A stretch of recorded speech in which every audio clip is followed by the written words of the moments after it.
On a clear, moonless night above our heads, we can observe thousands of glistening stars, but that's just what we can see with the unaided eye.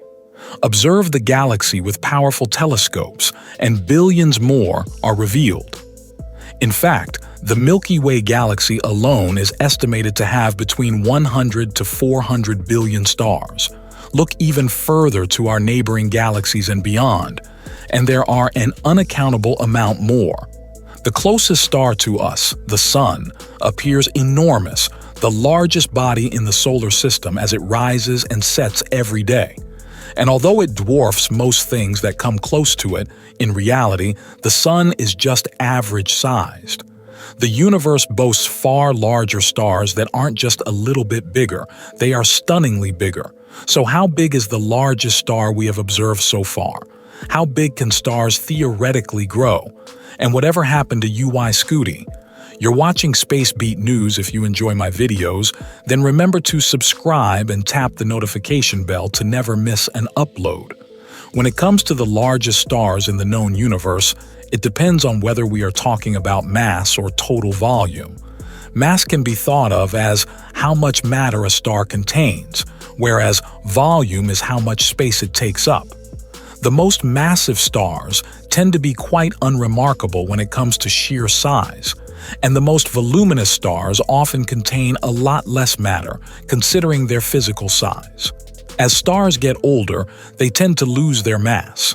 This is something that is happening to the Sun as it grows in age. Until eventually, in an estimated 5 billion years from now, after it has exhausted all of its nuclear fuel, it will evolve into a bloated red giant, engulfing the orbits of Mercury, Venus, and possibly even Earth. And although this process will make our Sun enormous, there are stars out there that come a lot bigger. Before we look at the largest by sheer physical size, let's look at the current largest by mass, named BAT 9998. This star is an estimated 226 times the mass of the Sun. That's 226 suns worth of matter all crammed into one. How this star became so massive isn't fully understood, but it may be the result of two stars that once merged together. Scientific models suggest that BAT 9998 is only 7.5 million years old, making it extremely young when you think of the age of the Sun at 4.6 billion years old. And it is also shedding its mass at a rapid rate since its birth. Models suggest it has lost 20 suns worth of mass already. Because of how active it is thought that it will inevitably end its life in a catastrophic way, most likely a supernova that leaves behind a black hole. But although BAT 9998 is extremely massive, it is nowhere near the largest by physical size.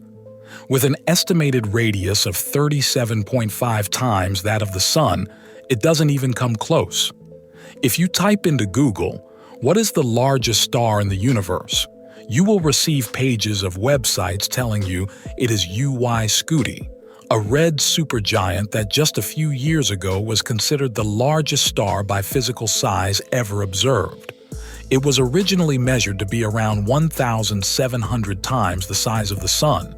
However, it turns out that the distance of WOH G64 from Earth had been measured incorrectly, significantly altering its estimated radius to 775 times the size of the Sun, knocking it well and truly off that top spot.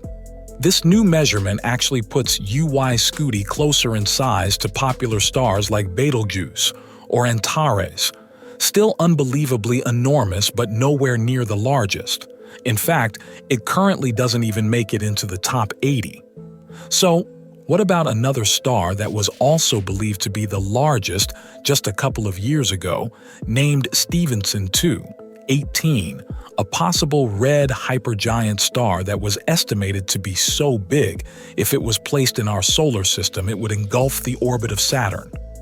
And if you could travel around it at the speed of light, it would take almost 9 hours to complete one loop. In comparison, making the same trip around the Sun would take only 14.5 seconds. Some estimates put Stephenson 2, 18 at being 2,150 times the radius of the Sun. But according to the stellar evolutionary theory, that might be problematic because there could also be a theoretical limit to how big stars can apparently grow. According to the theory, the limit a star can grow is around 1,500 times the radius of the Sun. This could mean that Stephenson 2, 18, has been overestimated, possibly due to its distance from Earth being uncertain by as much as 50%, which, like WOH G64, would significantly alter its estimated size. But then again, as far as I could find, there is no clear-cut equation that determines how big a star can grow, since it depends not only on mass, but composition, evolutionary history, and the strength of its stellar wind. For potential giant stars such as Stephenson 2, 18, the outer atmosphere can, in theory, continue to puff up and grow, essentially without limit. However, at some point, the diffuse gas of its outer layers becomes merged with the interstellar medium and cannot really be regarded as the stellar surface. So, when it comes to measuring the size of a gigantic star, it turns out that it's no easy task. These objects are, of course, extremely big, thousands to millions of times the volume of the Sun, extremely far away, and extremely luminous. Well, according to the list of largest stars known, that title is currently held by a red supergiant called WOH G64, a star located around 160,000 light-years away in a neighboring satellite galaxy called the Large Magellanic Cloud. WOH G64 has an estimated radius of 1,540 times that of the Sun, meaning that if it took the place of the Sun in the solar system, it would engulf the orbits of Mercury, Venus, Earth, Mars, and even Jupiter. This measured radius also fits in nicely with that theoretical growth limit and is consistent with many other large red supergiants found elsewhere. WOH G64 is likely in the latter stages of its stellar evolution. These types of stars have exhausted their nuclear fuel, leading to the expansion of their outer layers, transforming them into true cosmic giants. The enormous star is also shrouded in a torus-shaped cloud of dust about a li in diameter, which consists of material it has expelled. Incredibly, it is estimated that if all the material in the torus cloud were collected, it would be enough to make our entire solar system 9 times over. So, have we finally cracked it? Is WOH G64 the largest star in the known universe? Well, probably not, because there have been other studies that have also measured this behemoth and got a completely different measurement. Although one source did put it at 2,575 times the radius of the Sun, making it far bigger than even Stephenson 2, 18's possibly overestimated size.